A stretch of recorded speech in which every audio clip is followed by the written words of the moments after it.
What's up? What's up, all of my beings of light, art, culture, and knowledge? Welcome to the Black Side of Liberty. It is the one and only governor of myself and I, Governor Wildstar, here with another Black Side of Liberty exclusive. I appreciate you all for jumping in. Pardon me for the delay. We started off a little bit late.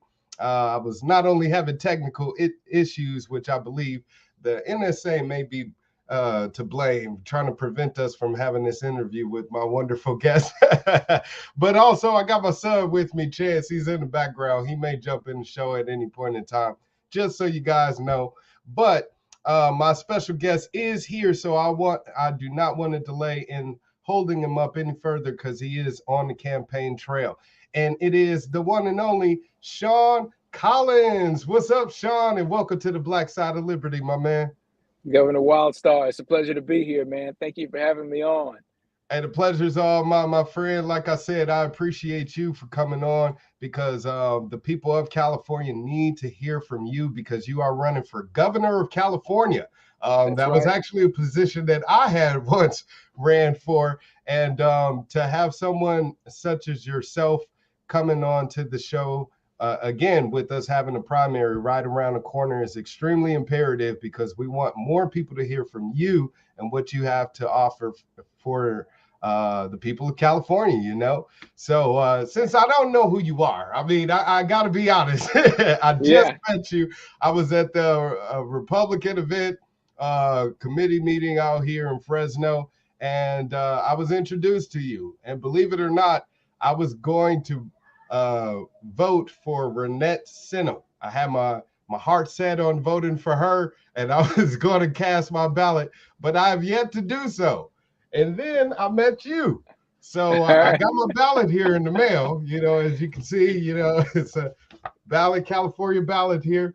So I guess this gives you an opportunity to not only earn my vote and my wife's vote and, you know, all of the people out there in California's vote, but also to hopefully get your message out there for future campaigns, possibly. Yeah. So talk to me, my man. Who is Shawn Collins? Where'd you come from and what you want to do?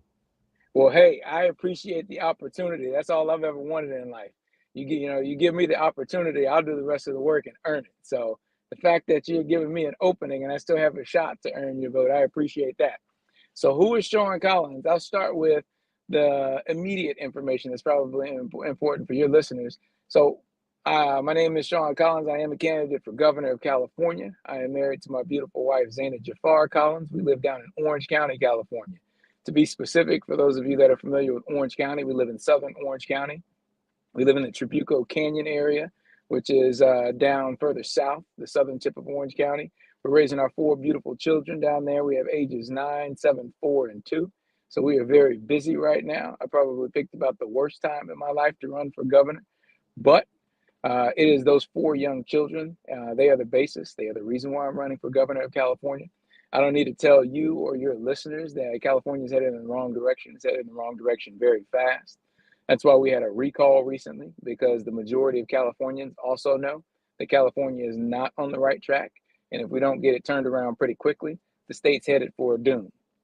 And so that's my big why. That's why I'm running for governor, is because, look, you know, I know there's a lot of people who are choosing to vote with their feet and leave the state.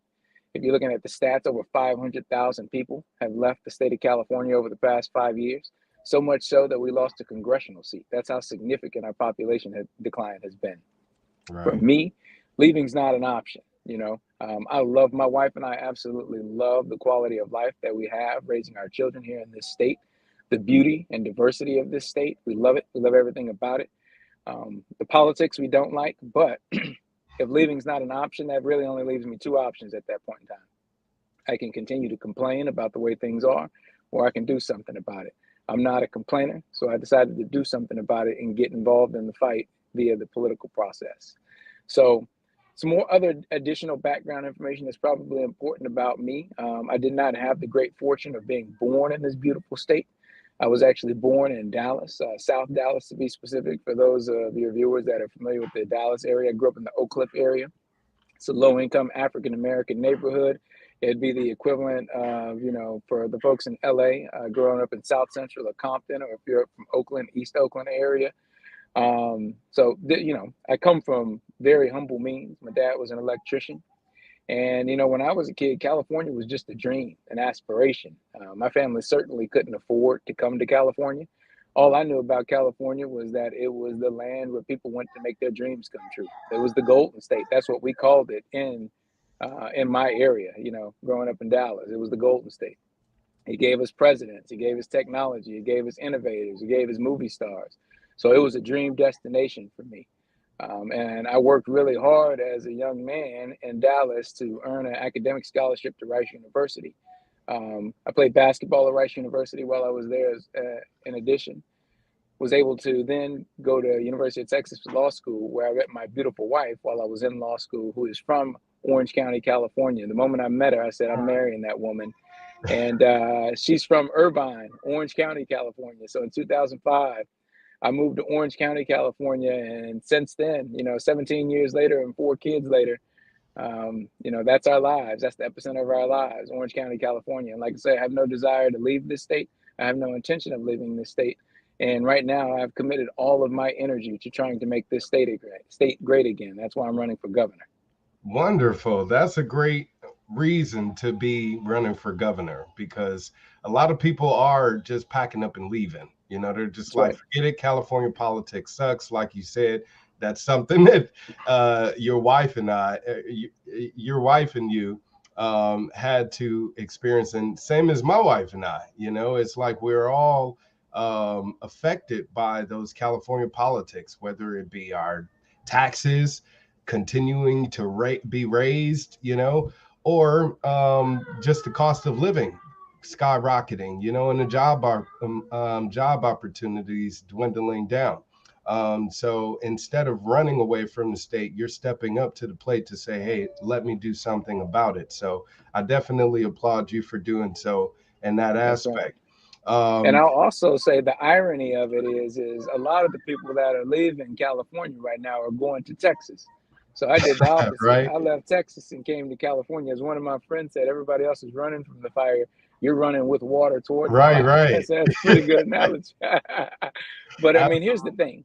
The other thing that I know to be true, and so, I've had family members back in Texas say, what are you doing? Why all of your folks in California coming here to Texas? Why Mhm. are you still there? And I Right. tell them, it's like, well, that's what makes me unique is I know that you can move to Texas, you can move to Tennessee, you can move to Arizona, you can move to Florida, all the other places that Californians are moving right now. But the reality of it is you can't replicate California. California's special. It's so special. It's worth fighting for in my mind.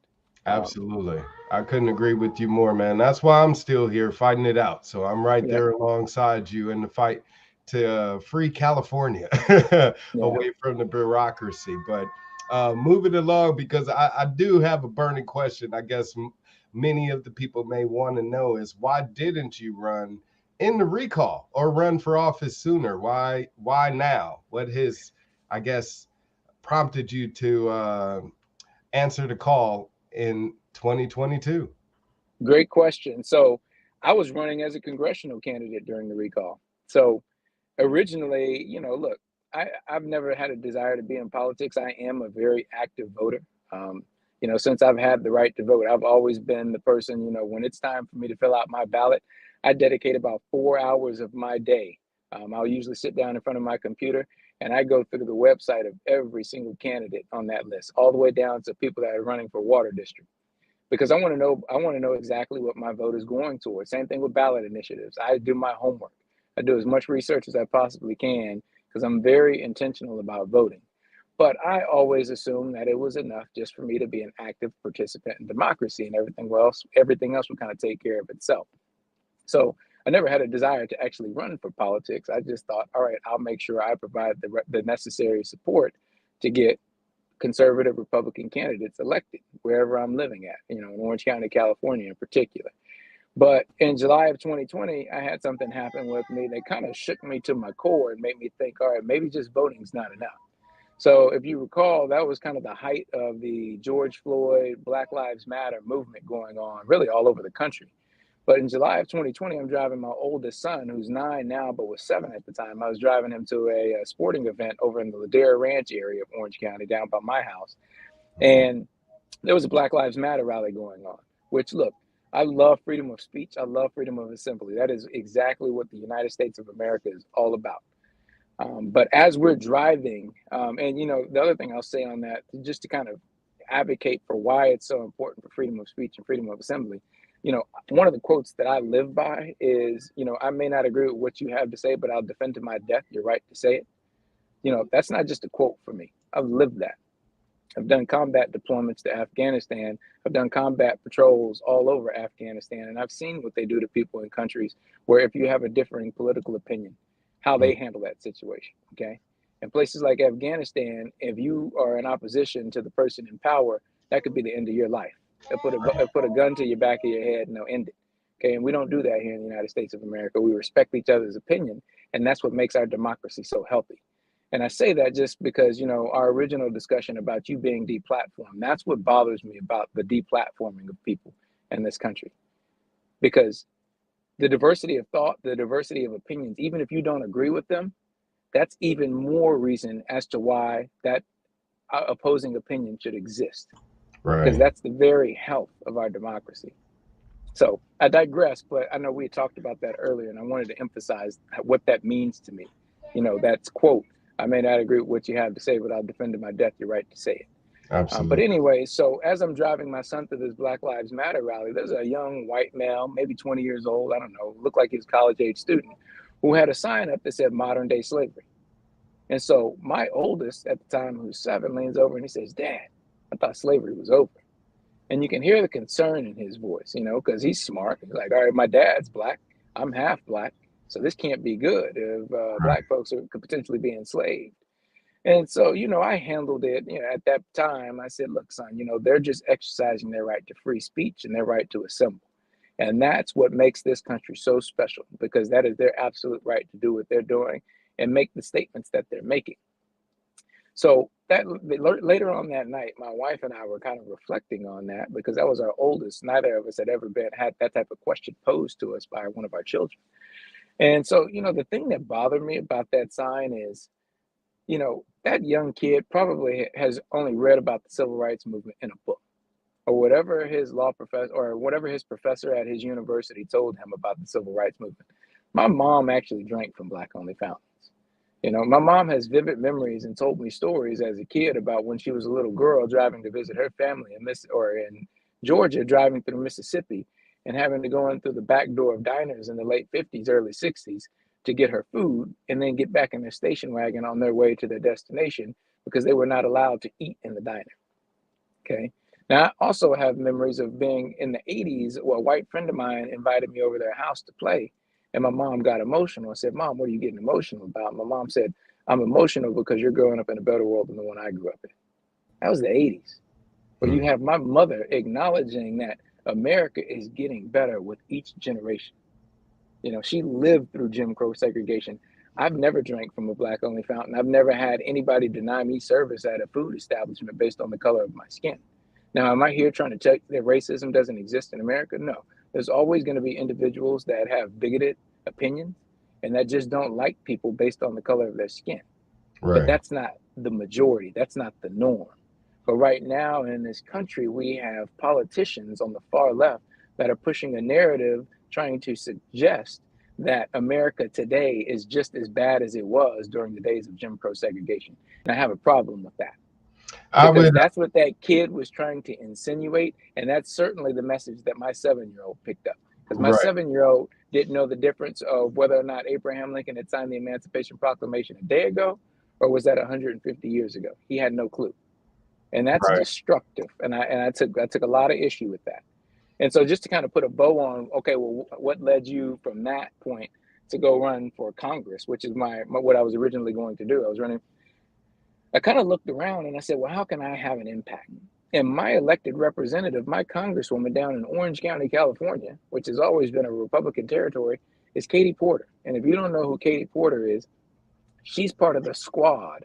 Her, Elon, Omar, and AOC call themselves the squad, and they are the quote unquote progressive wing of the Democrat Party. Katie Porter brags about Elizabeth Warren being her mentor. And so she is part of the problem. They are the ones pushing this narrative that America is fundamentally flawed and that if you are a young person, you should hate America. And it's destructive. So I said, you know what? 2 Republicans in a row have lost to her. I'll run against her.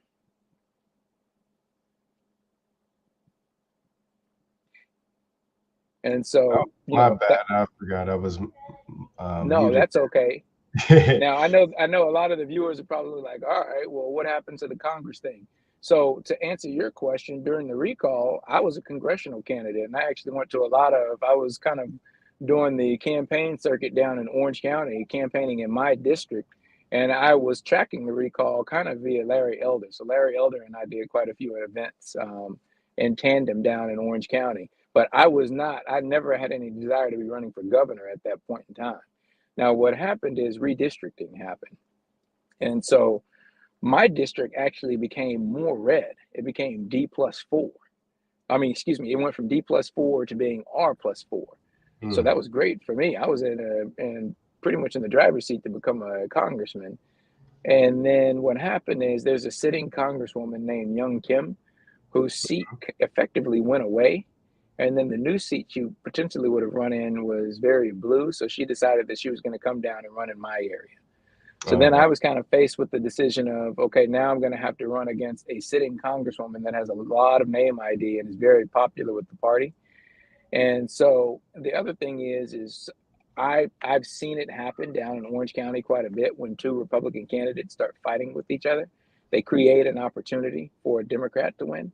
Because it happened in 2018. We had 2 Republican candidates split the vote, and a Democrat ended up winning a seat that's been Republican for 50, 60 years.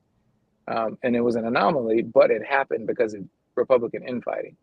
So I decided to step out of that race and just kind of wait and see what happens in 2024, see if there were any available congressional seats in my area, or maybe even state assembly seats, state senator seats.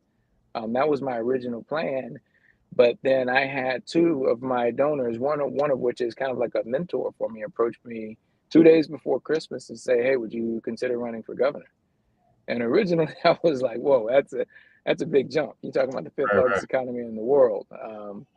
And his message to me was, he's like, "Look, Shawn, I've been listening to you campaign for Congress now for about 4 or 5 months, and I love your message. I love how positive you are.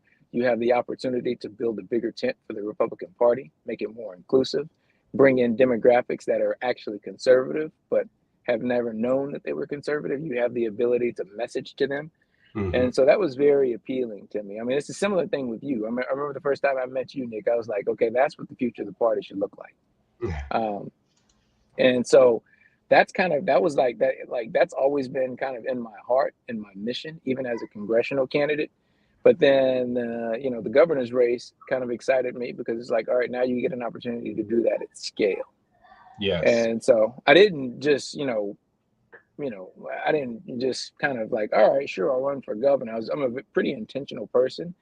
And so I started doing my homework just to see if this was something that was realistic or feasible. Part of my homework was, so I happen to know Governor Glenn Youngkin, the guy that just won in Virginia. All right. So I played basketball at Rice University, as I mentioned earlier. He also played basketball at Rice University. Now he's about 10 years out ahead of me, but we're all part of the same kind of Rice basketball alumni network. So I called him up just to kind of pick his brain because Glenn also, a lot of people don't know this, he had never so much as run for student body president. He was a finance guy. He worked at the Carlyle Group and very successful in the world of finance, but never ever run for any political office. So I just wanted to get his thought process. So I called him. I said, "Glenn, what made you want to jump into politics?" And, very similar thought process. He was just telling me, he was like, "Shawn, I knew something was wrong with my state in Virginia." And he goes, "Look, everybody told me a Republican can't win in Virginia. The state's going blue. Biden won this state by 10 points. You got no shot." And he said, "Shawn, I just knew something was fundamentally off about my state." And for me, I identified, this is what Glenn was saying, he said he identified the issue of education as a potentially unifying message. And what he was saying was, he said, the great thing about education is everybody wants their child to get a quality education. Everybody wants their child to have a future. Those are universal truths. And so what he said was the education model in Virginia was broken, and I came up with a conservative Republican solution for fixing that broken education system. And that was my message. And he said, when I was talking to him, he said, Shawn, 3 days from now, I'm giving the inauguration speech as the next governor of Virginia. And so his message to me was, look, Shawn, if you're going to do this, you got to identify issues in your state that transform politics. Right. And then come up with conservative Republican solutions to fix those problems. Because if you have a solution for it, people won't care what your political affiliation is if there's something in it for them, if it benefits them, if it benefits all of California. Exactly. And so that was kind of my mission. Yeah. Speaking And of so some obviously, of those, excuse me, yeah, you go speaking ahead. of some of those Yeah. issues here in California that could possibly be unifying, you hinted on possibly one of them, I guess, with the Black Lives Matter protests and movement out here in California, since it is the state where BLM originated, as well as is a, you know, heavily Democratic voter state. So with you approaching that audience, which you'll have to get on your side in some way, shape, or form in order to win in California, as much as Republicans say, hey, we got to get a strong conservative Republican elected in the state, it's not going to happen without getting some Democrats on your side. And Larry Elder found that out the hard way. That's right. So when approaching the situation with BLM, because of course I would agree with you there, you know, as far as slavery today, it doesn't exist as it did, 500 years ago, or even 100 years ago, even.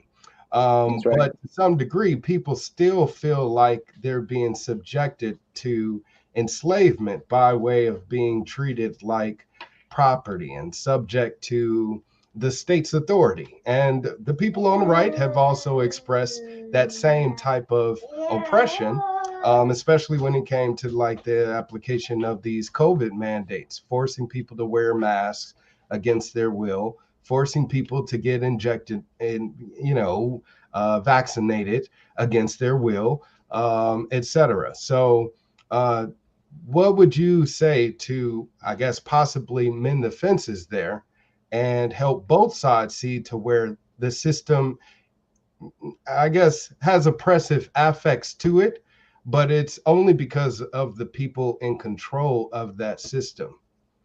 Right. So I'll tell you what my message is there. So like I'll start with the Black Lives Matter component of it. Okay. So that is an organization that started out with good intentions, but quickly got hijacked and became a weapon for pushing a political agenda. And so my big issue with what it turned into is that it turned into a message of Black people are victims. And I don't like that. And so one of the things I say in my video, and a lot of people say, well, you're trying to say that Black people haven't been victimized, et cetera, et cetera, et cetera. I said, no, you missed my message. There's a big difference between being a victim and something being a part of your legacy. My issue with the narrative now is that in the Black community, slavery has been utilized to implant this seed of victimization. Slavery is a part of our legacy. It's undeniable. It's in the history books. It is a part of our legacy, but it is not who we are. It does not define us. So, like for instance, one of the most powerful. So I'm a huge hip hop fan. I listened to a lot of hip hop growing up. But one of my favorite songs that just always resonated with me, the first time I heard the words was from Nas. It talks about "I know I can," and so there's a verse in there where he says, "B, before we came to this country, we were kings and queens, never porch monkeys. There were empires in Africa called Kush. Timbuktu, where every race came to get books, to learn from Black teachers that taught Greeks and Romans, Asians, Arabs, and gave them gold win." And so, why do I say that? I remember the first time I heard that, and I was probably, I don't know, 18, 19 at the time. And I was like, wow, that told me I got greatness pulsating through my blood. So regardless of what my circumstances are, which I didn't grow up with very many resources, but even if I grew up dirt poor, if I grew up in an orphanage, if I grew up homeless, whatever, I got greatness pulsating through my bloods. I come from a long line of greatness, a legacy of greatness. So even though, yes, slavery did exist in this country, I have greatness in me. And because I live in the United States of America, I can go out and be anything I want to be. Absolutely. And so my point being is why on earth will we want to go around peddling a narrative that if you're Black in this country, you are a victim and that's all you will ever be? You are taking that child's greatness away from them and handicapping them for the rest of their lives. And Yeah. that's when when that BLM movement turned into, how can we reform? Because that's the other thing. Here's the reality of the situation. You know, when BLM started, it was saying, hey, maybe we could be better at policing. Senator Tim Scott has actually come up with the police reform bill. This is a Republican United States senator that all Republicans have supported, and actually taken it to the Democrats and said, hey, here's how we can make law enforcement better without defunding them, without demonizing them, without making them seem like they're awful people. Here's how we can make them better. And do you know not a single Democrat will even sit down with him? Why? Yeah. Because they want the issue to stay alive. They need that issue to be able to continue to divide us and weaponize it when they want to basically try to hold on to the minority vote in this country. Well, That's yeah, why it they do feeds it. into their narrative that they can provoke and stoke voters into Exactly. going out and voting against the Republican because they're against what they're advocating for. That's Supposedly exactly it's right. criminal justice reform, but like you just pointed out, Republicans have even stepped up to the plate to introduce legislation to reform policing, and they didn't back them. Same thing happened with Rand Paul. Excuse me, Rand Paul actually introduced a bill to end no knock raids. That's actually what led to the killing of Breonna Taylor, That's as right. well as other people through Duncan Lemp, other people throughout the country. Duncan Lemp was white, by the way. Right. So, Republican Rand Paul introduced this during the whole George Floyd fiasco, and BLM, the organization, didn't want to hear him out. He actually went out to different protests and was talking about this and was harassed. I don't know if you remember that, but I do. he had to be escorted through a rally because they were harassing him. He's like, actually, if you knew anything about what the hell I'm doing, I'm on your side. You know, so when Exactly. it comes to introduction of policy, it's sort of nonpartisan. When Right. people come together to say, hey, we see the problem. Here's a way to change it. And Biden now is coming to the scene looking like a supposed hero because what was it, yesterday or the other day during the George Floyd anniversary of the killing of George Floyd, he signed legislation to stop chokeholds, as well as, you know, restrict those no knock raids, etc. But it applies to federal law enforcers. So he's looking like a hero to the left and to the BLM movement when there's, again, our policies that were introduced by Republicans. Well, you know, the irony of that is President Biden, when he was Senator Biden, is one that introduced a lot of the three strikes laws in the 80s. Mm-hmm. Now, this is another thing that really angers me. So, President Donald Trump signed that criminal justice reform bill, and I think it was in 2018. That might be one of the most significant pieces of legislation for the minority communities since the Civil Rights Absolutely. Act. And not a single, I mean, Van Jones, who's obviously is very liberal, very Democrat, said, great job, President Trump. And do you know that every single Democrat went after him hard?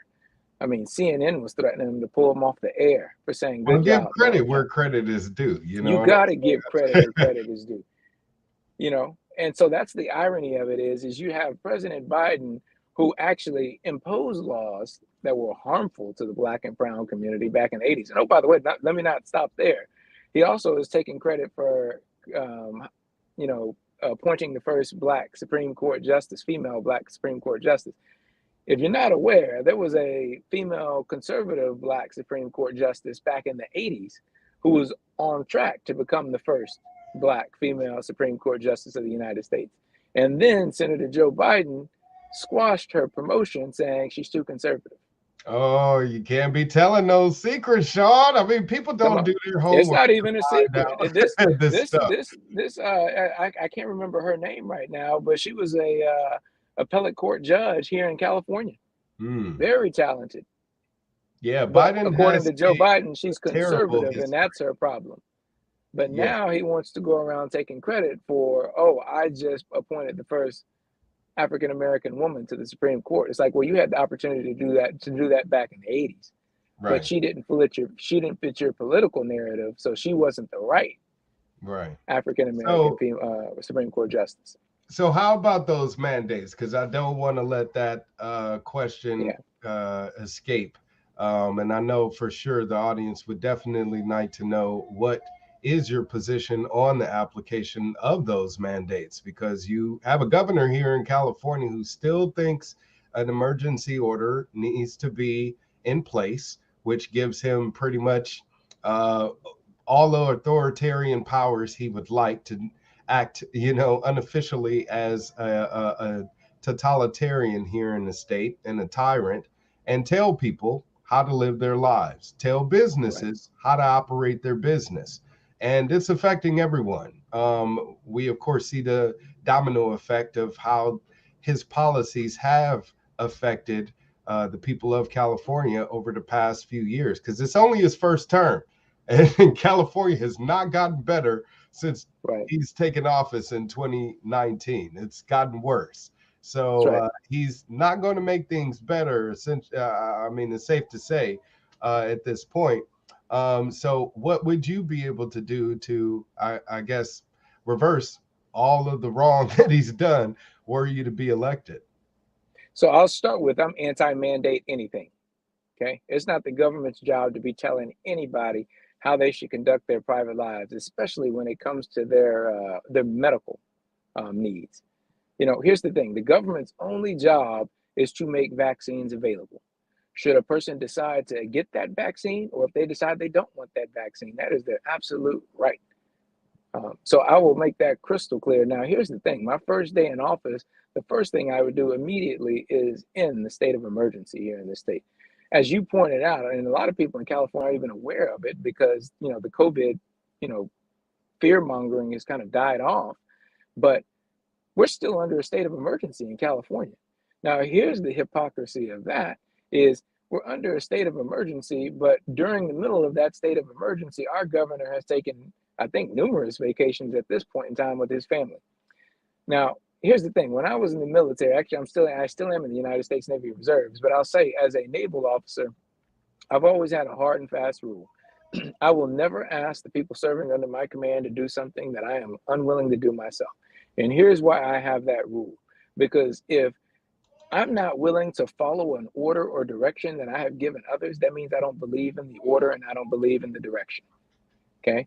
So the Right. fact that our governor is saying we're under a state of emergency, but it's safe enough for his family to take a vacation down to Costa Rica means that he truly does not believe there is a state of emergency. Or for him to go to a football game and not Football game with no wear a mask mask. on, French Yeah, Laundry in the height dinner. of the pandemic when Oh none of yeah, us could even go to McDonald's, you know, right. but he can go to a high-end dinner with his lobbyist friends with no mask on and sit right side by side, not even 6 inches apart from the person next to him, Yeah, hopefully you the know. people of California will not forget what the hell Gavin Newsom has done during this whole COVID crisis, because it was appalling. It still is appalling because he got away with it during the recall. And Well, here's the thing: painted you as don't a have to Republican forget his. takeover.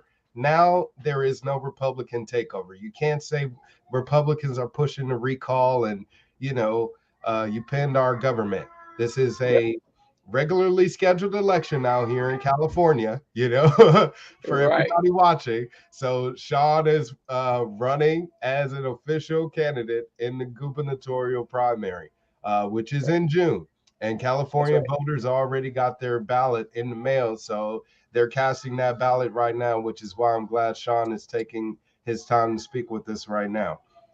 Really quickly, I wanted to circle back to one of the things that you said, because another hot button issue in the country right now is the overturning of Roe versus Wade. And you have the abortion enthusiasts, I guess you want to call it that, because why would you ever want to promote abortion Right. versus personal choice? Because you talked about that, as a mandate, the state should not be authorizing control over someone's body and or medical choice, etc. And abortion would apply under that circumstance in some certain scenarios. For the people out there that are curious as to know what is your stance on abortion, what is it that you would say to them?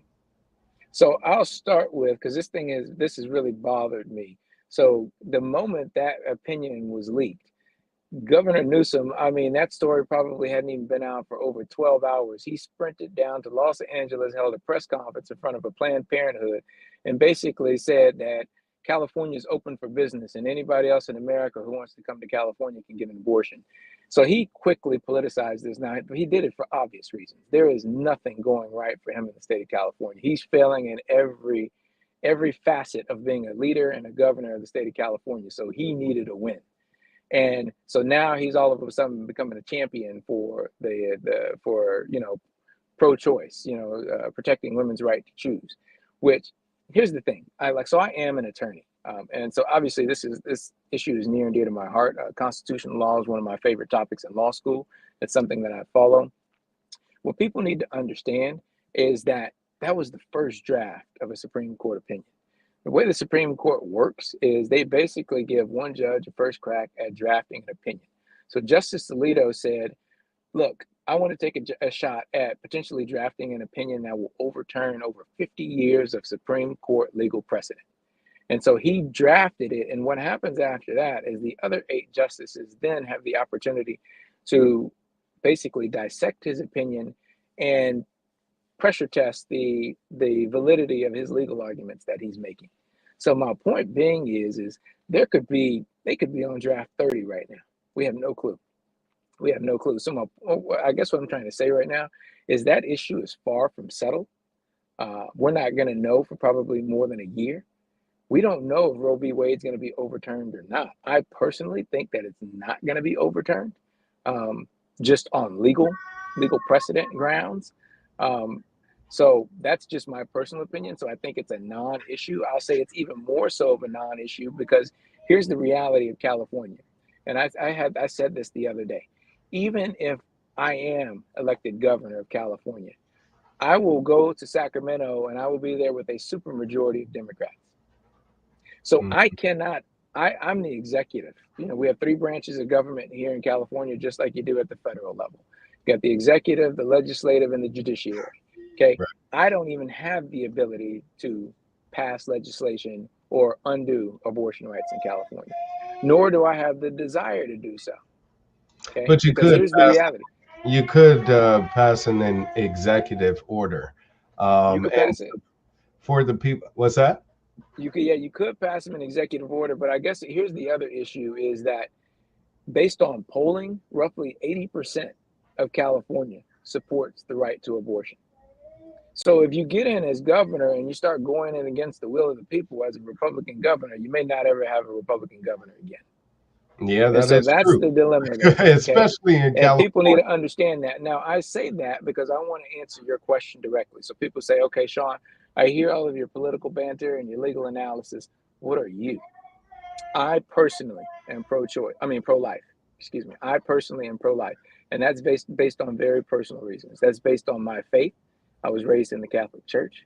I'm pro-life with exceptions for the life of the mother, rape, and incest. Again, based on very personal reasons. So when my first child was born, who is now 9, but when he was born, I was still on active duty. He was born at the Triple Army Medical Center out in Hawaii. All right. I never forget it. I told my wife, I said, hey, I'm going to grab a cup of coffee downstairs. Would you like anything? And she didn't respond to me. And as I turned around to look at her, some nurses burst through the door and her heart rate dropped really fast.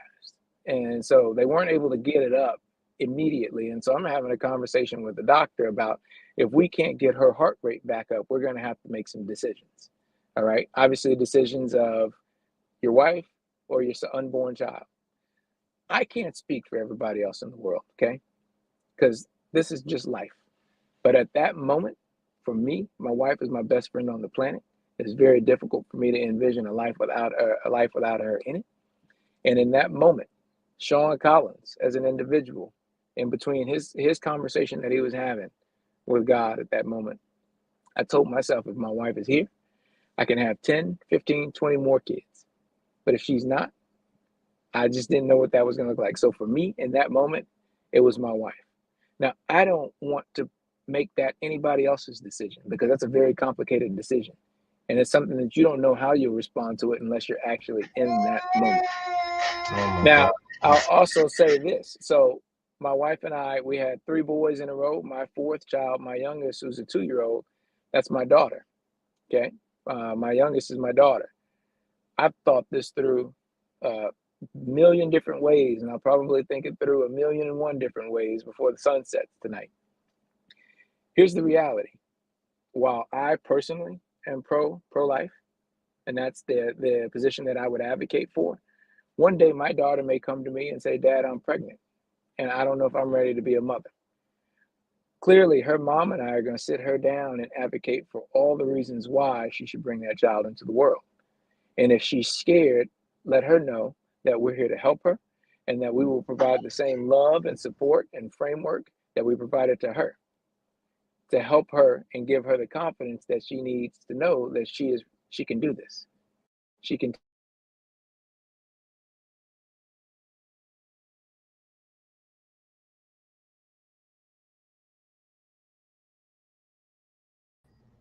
Now I'm ready to give my opinion. Sound, you're coming in and out. Can you hear me now? Yeah, can you hear me? I can hear you, yeah. All right. I can only give my kid my opinion, all right? And she'll probably be of age at that point now. She's going to walk out of that room and she's going to make a decision. Maybe she listens to me, maybe she doesn't. If she decides not to listen to me and decides to move forward with an abortion, I would hope that she would have a safe means of doing that. Right. It would pain me to know that she was going to go out and do something in an unsafe manner, and that there were not resources, medical resources available to her to have an abortion in a safe manner. Right. Absolutely. I thank you for sharing that very personal story with myself as well as everyone watching, because that is extremely personal and heart-wrenching as well. And a lot of people can't put themselves in those shoes, or can't even begin to imagine to. And it's awful that we do have politicians that haven't been placed in that position before, but yet are out there making the decision and choice for others. It's right. unfortunate, and they're abusing that authority, like you said, that public trust, that constitutional oath, and restriction of what they're actually authorized to do.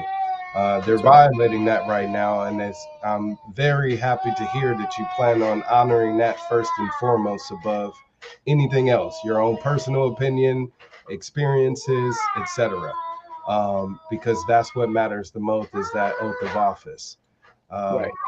Yes. So what you were talking about, providing different options to your daughter, if that were to ever happen, it's also would be best if we as a community provided more opportunities for young women that are faced with an unexpected pregnancy, for foster care, or for fostering a child, or adoption, or providing financial services. A lot of people, or women that I've spoken with particularly, said the reason that they've had to ever make that choice was because of them not being able to afford bringing a child into this world, especially for single mothers where the father abandons the woman. They don't have a strong family structure to financially support them or the child. So it just becomes difficult for them. So it's sad that instead of promoting more options to, again, allow a woman, faced with that unfortunate choice, to explore different opportunity versus abortion first. So hopefully we'll have more legislators. You said you were running for Senate first, right? Oh, I was running for Congress. Congress, yeah. We need more Congress and congressional members out there pushing those types of policies, because that would be better, societally.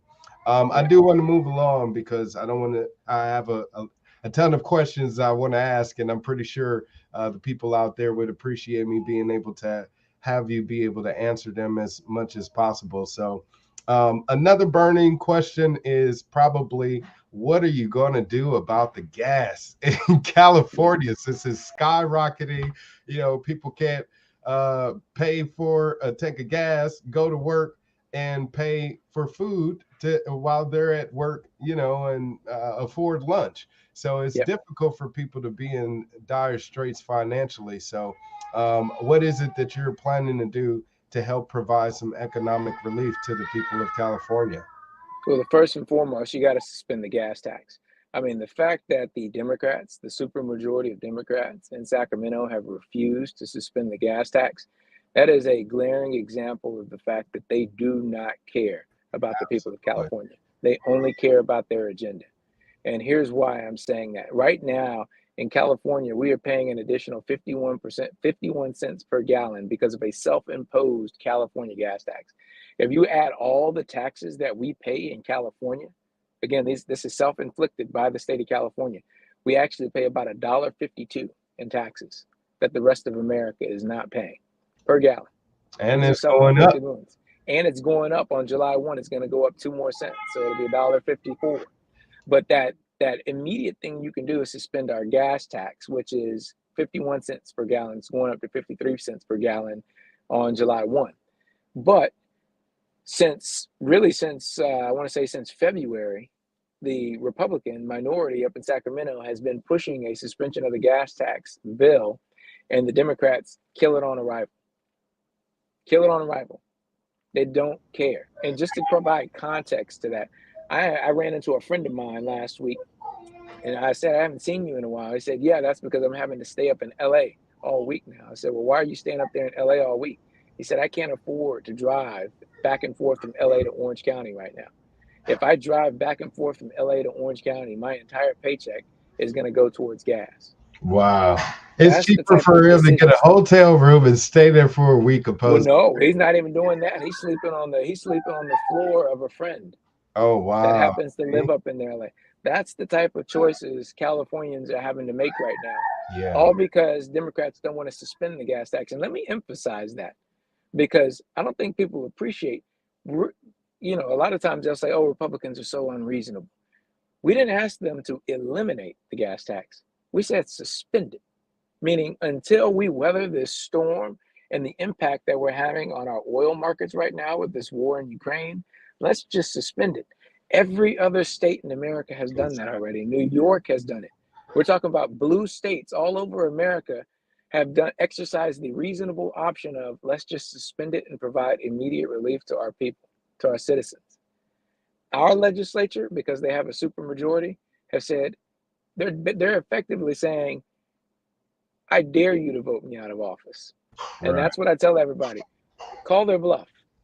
I don't care Oh, if you're yeah. Democrat, independent, or you have no desire to be in politics. If Diane you're currently Feinstein. unable to commute to work right now, that is that burden, or the person responsible for that falls squarely at the feet of Democrats in our legislature right now. Vote them out of office, Yeah, and a because they lot of do people, not they care get about you. mad because, especially Democrat voters, they get mad when you call out Democrats. Uh, Democrats are running California. So if Right. you look around at all of the problems that exist, whether it be the high damn gas, the high cost for food, the high homelessness, the high rent, everything is to blame on the Democrats. They've been in control for over 10 years now here in the state. You're right. Now, and you're right, Nick. So I want to, like, the reason why I picked this issue in particular, because there's nobody else to blame. There's Right. nobody else to blame. It's Yeah, and not like you like there's said, a they certain got a subset of majority. Republicans that are thinking, all right, maybe we shouldn't suspend the gas tax. You literally, and here's the thing, because things have gotten so bad, so they've been rejecting it since February. Recently, because gas prices have now gotten so bad, there are actually reasonable minded Democrats that are saying, all right, guys, to the rest of their team, Maybe it's time that we suspend this gas tax because this is getting really bad. People like Sean's It's friend an are having to election sleep on season. a Come on, friend's couch. That's true. No, you're right. But I mean, that's why I be highlight honest. this one, because you're right. I don't want to make people feel guilty for voting Democrat. You should not feel guilty for Democrat. But I do want you to know that there is a immediate solution to the high prices we're currently paying on gas. And your Democrat representatives are completely unwilling to entertain suspension Right. of the gas tax. And you Exactly. know what their number one excuse for not doing it is? They say we need the money. Yeah. And then the obvious question, the follow-on question is, okay, well, what do you need the money for? And they say, well, that money goes to infrastructure. Here's the catch. That money's supposed to be going towards improvement of California's infrastructure. Do you Right. realize we have the 36th worst infrastructure in all of America? Out of Yeah. 50 states, we rank 36. That means we're in I, the bottom of America in terms of the quality of our infrastructure. wait, let me So I remind you of seriously this, Shawn. doubt that Let- that money is actually going towards the improvement of our infrastructure. That's why every Californian, I don't care what your political party is, every Californian should be demanding answers right now. Yeah. How about this, Shawn? Bring this up, please. How about this? Gavin Newsom was being investigated and sued, potentially sued, for misappropriation of those funds for the gas tax. This happened right before this lockdown. It was like Right. 2019, summer of 2019. He was being investigated. Those were the real reasons why the people in California were calling for his recall before the coronavirus lockdowns. So a lot of people forget all of this because, it's so much California politics drama. But yeah, he was being investigated. Nothing ever came from it. Whatever happened with that? We need to have some answers, and we need some people in public office in those positions to get those answers for us. Because if we continue to rely on them to hold themselves accountable, it's obvious they're not going to do it. They're not going to Exactly. look at the problems that they created and say, hey, there's a way to fix it by undoing what I've done. Right. We need somebody such as yourself to actually get into that position to undo what crappy ass government officials like Gavin Newsom has done. So That's right. yeah, that's one of the things. The inflation, all of the bailout packages have added to it. Like you were just talking about. What are you using the money for? You're taking this money in taxes, and we have a surplus here in the state. Right. And we have $93 billion, 95 billion with a B, billion dollars extra. Why not give that back to the people of this state somehow, some way? Why continue Exactly. to rape us and collect more taxes from us when we can barely afford it? So we need that money back in our pockets by way of tax suspension. That's right.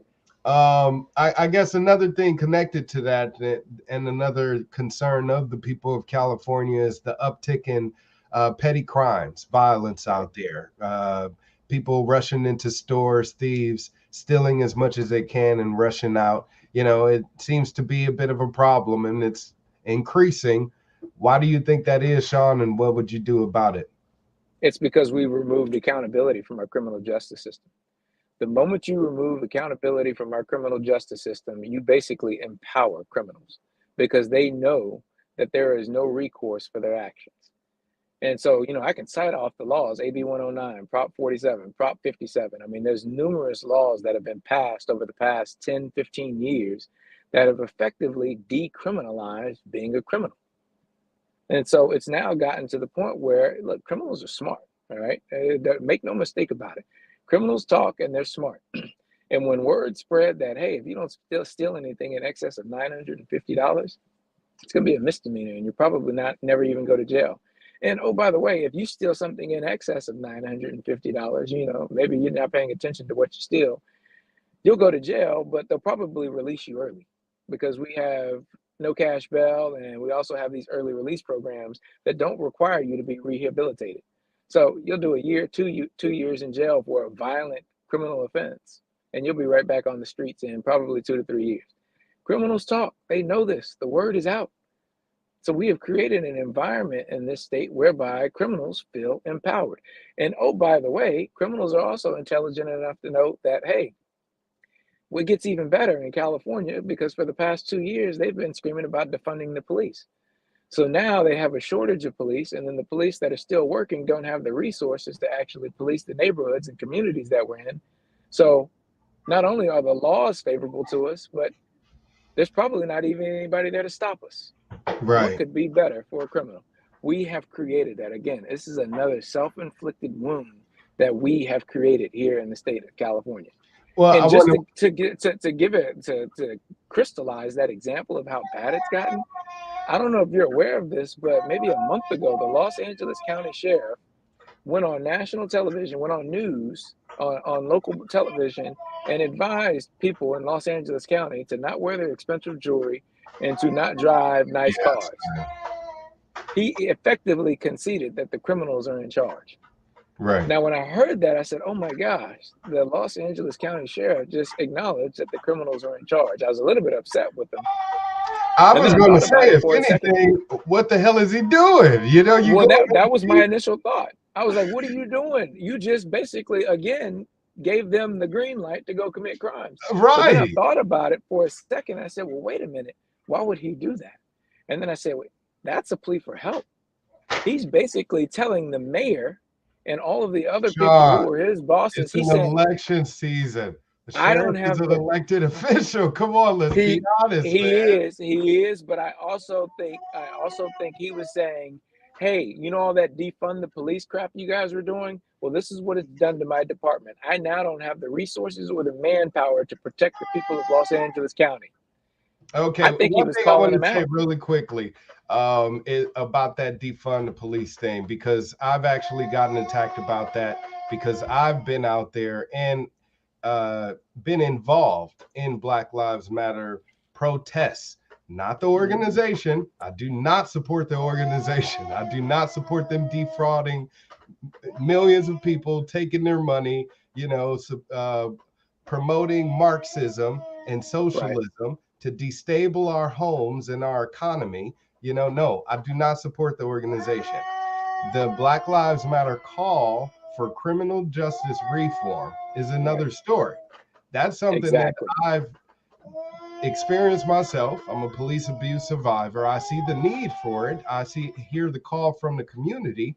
And I, like every other issue and concern of theirs, I don't think it should be ignored. So, in hearing their call for defunding the police, they're really just saying, hey, I don't want to pay for more bad policing.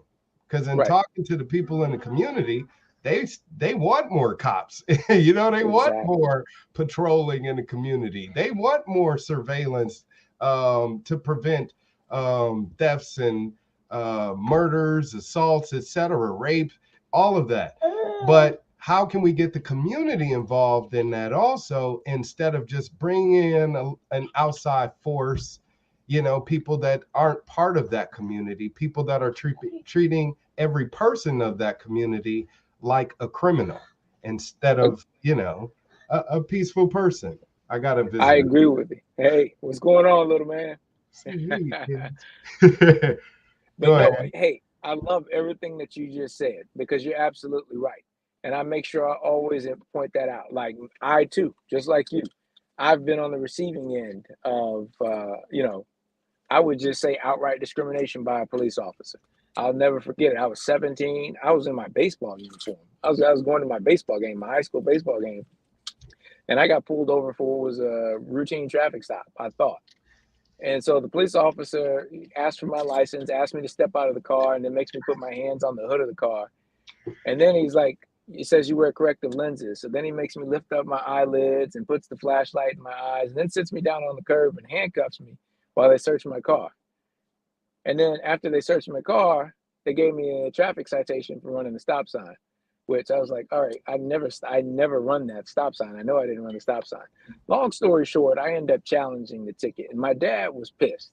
Okay, because look, I'm not trying to boast or brag or anything, but you're looking at a guy who's never done a drug a day in his life. I was a valedictorian in my high school class. I'm like the model student. So my dad is pissed that I got treated like this. So he actually goes to court with me. Um, and explains to the judge what happened. Now, the cop didn't even show up, for obvious reasons, because there was nothing he could say. And so my dad shows up with my report card, the fact that I'm in the honor society, I'm #1 in my high school class, you know, I'm getting recruited by colleges, basically trying to convey to the judge that my son's not what you think he is. And it was so bad, I'll never forget it. And this is why I think that you cannot, like, we can't live in this world whereby one thing happens to a person and then we throw every white person into the bucket with them, because it was a white female judge. She looked at my dad and she said, "I'm very sorry this happened to your son. And we will make sure that it will never happen again." Wow. Okay.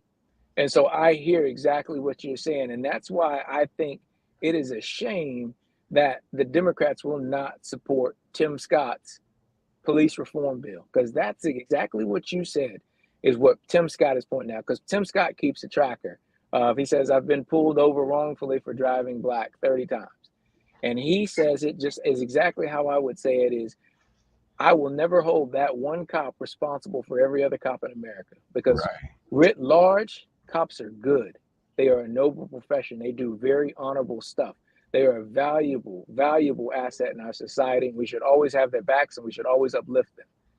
But if there's bad ones out there, we should weed them out." Absolutely. And we shouldn't be that's paying what for Tim them Scott, either. and we shouldn't You know be what I'm paying for saying? it. 'Cause And when that's they, exactly what Tim Scott is saying. yeah, But the Democrats won't help him out. They won't. They won't, because he's a Republican. of course. And that's where I hope the people out there watching right now will see that what the media is feeding you is bullshit. You know, it's not about Republican, Democrat. It's not about right, left. It's not about conservative, liberal. It's about we, the people. So when it comes to a solution to these communal issues, you know, you're hearing right now from a Republican candidate for governor of California about Black Lives Matter as an organization, about criminal justice reform, you know, about respecting a woman's right to choose, you know, and they'll try to pigeonhole whenever or wherever you go, you know, simply because of the media and them trying to push this narrative that Republicans all are a certain particular way, you know. So it's definitely shattering the narrative right now with this conversation. So I appreciate you for taking the time to speak with me. I don't want to hold you up too long. It's been an hour now, and I know you're out there on the campaign trail. I am, yeah. I know there's tons of things we could talk about, man. So hopefully, well, hey, we can always do it again, man. You let me know. Okay, cool. Because that's my last thing that I want to say to you before you leave and before I let everyone out there go. We've seen a lot of fly-by-night activists, you know, and it's okay. I understand it gets hard out there in fighting the good fight. You know, you're sacrificing time away from your family, you know, and out of your pocketbooks. You know, a lot of people just think you're getting rich off of campaigning. You're like, no, sometimes I go for broke putting my own money into this, you know. So there's a lot of, again, losses involved in it. So no one could blame someone for walking away, especially after, again, doing something noble as you're doing and offering themselves as a representative for an office such as governor. So are you sticking around, or can we, what is it that we can expect from you, I guess, in the event that you do not end up winning this primary? Hey, you have my absolute word. I'm in this for the long haul. All right. Like I told you, I got 4 young ones. I got, you know, I'm sitting there looking at you with your son. That's what this is about. Like I say, for me, leaving the state's not an option. Exactly. So my only 2 options at this point in time are to complain or do something about it. I'm not a complainer. I'm an action guy. And so if it takes me 50, 60 years to get this state back on track, that's my mission. Because ultimately what I want is I want our young people, I want your son, I want my children to have opportunities in the state of California. And the only way that happens is if we create fertile soil for that to happen. Right, for sure. I'm with you, brother, man, and I appreciate it. Hey, I think you got my vote after this conversation. I mean, I appreciate it, man. I hey, wasn't we need to do another expecting it. phone call for it. I'm not fluffing you up. That's real talk. If anybody out there knows me, I vet every candidate through That's and the through. way it should be. That's I the don't way it feed should be. into the hype or the glitz and glamour or none of the BS. You know what I'm saying? I want people to know authenticity, and genuineness, and want to serve as a representative, because Right. a lot of people that offer themselves as a candidate, they forget what that means. And you can hear certain That's right. things in what they say about what they want to do once they get elected that can, tell you all you need to know. It's a red flag. That's And I right. would say Yeah. with you, it gave me nothing but green ones. So you could definitely expect on a vote from Governor Wildstar. I And I'll get appreciate the that. word out there for you, my friend. That means a lot to me. You have no clue. You have no Hey, clue how much that means to me. Hey, thank you, like I said, for stepping up to the plate because I was getting hopeless a bit myself as a former candidate for governor. I'm like, I wouldn't vote for any of the other guys. Okay. Some of them I know personally, great guys, wouldn't want them to govern anything. You know what I'm saying?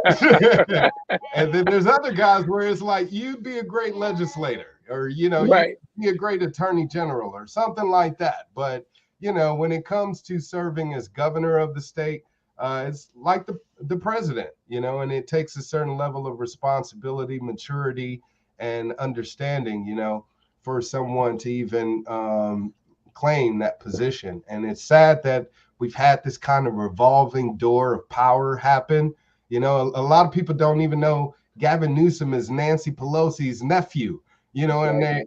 they have the Getty family for the Getty Museum funding all of their everything, and the Palm family, which is Fuji or Fiji water or whatever the Yep. case may be. Yeah, it's just a lot of money, a lot of power, a lot of influence, and a lot of government bureaucracy and control. So the people out here in California are doing their best to penetrate that, and hopefully they'll let you have the chance to lead the way, Shawn, because we really That would need be. someone like you to step up. I'd love that, man. It'd be the honor of my lifetime to be the governor of the state. All right, wonderful. Well, hopefully we'll give you that opportunity this time around. If not, we'll be pushing you again, hopefully through another recall. If Hey, Newsom, hey, if he if gets there's a reelected, recall, I'm gonna be we right pushing there. for a recall immediately. So, Shawn, we'll definitely be speaking more soon. In the meantime, again, thank you so much for being here on the Black Side of Liberty, brother. Thank you. I really appreciate it. God bless you. All right, you guys, that again was Shawn Collins, candidate for California governor. You heard it right. I'm passing over the baton and giving it to Shawn. I want Shawn Collins to be the next governor of California. So please, you guys, if you haven't voted yet, please do as I'm going to do and vote Shawn Collins for governor of California. I think Chance would agree, right? Chance, yeah. Chance agrees, but we're going to be casting our ballot soon, so you guys do the same. Definitely be sure to do so in person. We're having a lot of election integrity issues out here in California already. People outside of the state who live somewhere else are registered voters somewhere else getting California ballots right now. So there's an issue, and we need for you to step up to the plate. Take your ballot to your elections office in person. Go vote in person, something like that. But make sure that you go out and vote for sure. All right. Again, Shawn Collins for California governor. Check him out right there at the bottom of the screen. Shawn Collins for CA.com. Please be sure to contribute. I'm pretty sure it's it's as hard as I think for the man to get donations. You know what I'm saying? Unless you have millionaires, billionaires, funding your campaign like George Soros does for Gavin Newsom. So unless Shawn is able to attract that type of money, he's going to need contributions from people like you. So speak up with your dollars, vote with your pocketbooks, all that good stuff. Make a contribution on his website right there, Shawn Collins for CA.com. All right. Let's get the word out for this brother before June 7th. That is election day. All right. Election day, June 7th. Right now, people are casting their ballots. We got to work. right now. We don't have time. All right. Also, help me get out the word.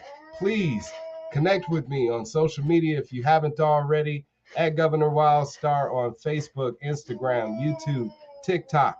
If you're watching this video on YouTube, be sure to subscribe if you haven't already. Sharing is caring. Share this video. Help it reach more people. We need more engagement, and you can help with that simply by sharing and engaging with this post. A comment, like, all that good stuff. You know the Facebook algorithm, how it works. Hopefully we didn't say anything to get this video banned, and it will stay online for all of you to see.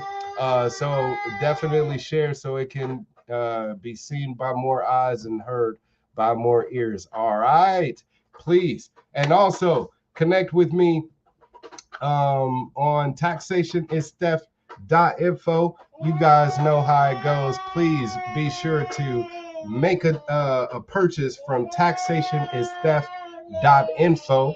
Check it out, and use my code GoWild2022. GoWild2022 to get a discount from any and all merchandise right there on taxationistheft.info. If you want to help the cause, help me, help you, help the fight for liberty, freedom, and getting the message out there all across the world. Again, taxationistheft.info is where you can do exactly that. And they are now accepting crypto right there. Bitcoin, Doge, Monero, Ethereum, all that good stuff. So buy whatever you can from taxationistheft.info. Use my code to get a discount. You can also head on over to nugofknowledge.com. nugofknowledge.com. Use my code Wildstar. Again, accepting crypto right there for all of your CBD purchases and THC, all those goodies right here online. CBD products are available in all 50 states, and more states are legalizing cannabis, THC products. So Rhode Island just did. So yeah, pretty soon the entire country hopefully will be cannabis friendly. You can head on over to nugofknowledge.com to make that happen, because with every purchase that goes towards that effort to end the war on drugs and advance cannabis reform legislation. All right. So right here, nugofknowledge.com, make those purchases of your THC CBD goodies using my code Wildstar, and you'll get that discount on your products. Okay.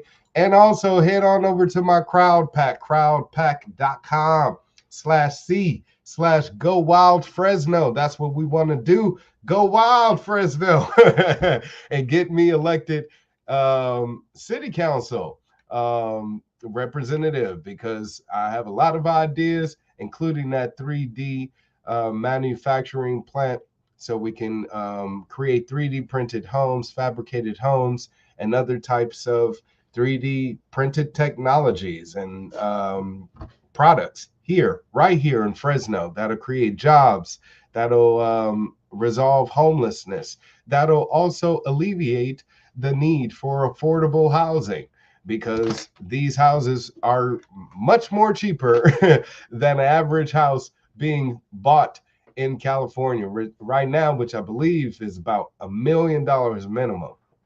All right.